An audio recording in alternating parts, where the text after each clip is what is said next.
Hi there, this is a mini workshop called Problem Solving. Really quick and short and sweet, so that way you can have some information on how to solve problems. So, problems are defined as anything that we have to do that requires thought or effort to work through. Examples are balancing schoolwork, difficult class assignments, budgeting, time management, studying. The list can go on and on. I'm going to give you some quick steps, and let's say that the problem that we've identified is that you have a big exam in your bio class on Friday and you haven't studied for it and you need to prepare. So define the problem. The problem is that you've got to study for this big exam because you want to pass.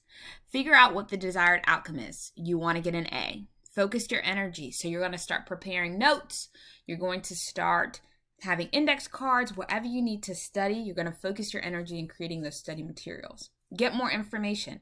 Are there concepts that you don't quite understand that you need some clarification on? Talking to your professor to get more information, create solutions.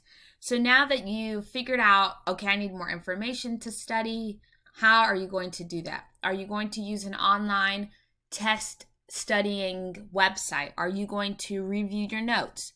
You're going to create solutions for yourself to get you to studying and getting that good grade in that biology course. Take action, study. You've got to do it, and you have to be active and not just let the words just go over your head, but really be present and active in studying. And then get support.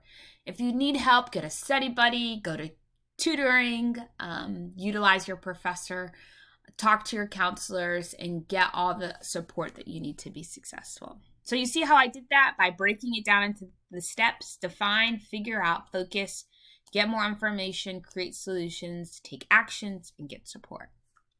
And at the end of it, stay calm, think positively, take a deep breath. Give yourself a time to process and think about what you're going to do to solve your problem. Ask for help and do not do it alone. Thank you guys for coming to the quick mini problem solving workshop, and don't forget to do the evaluation from the Google Sites. All right.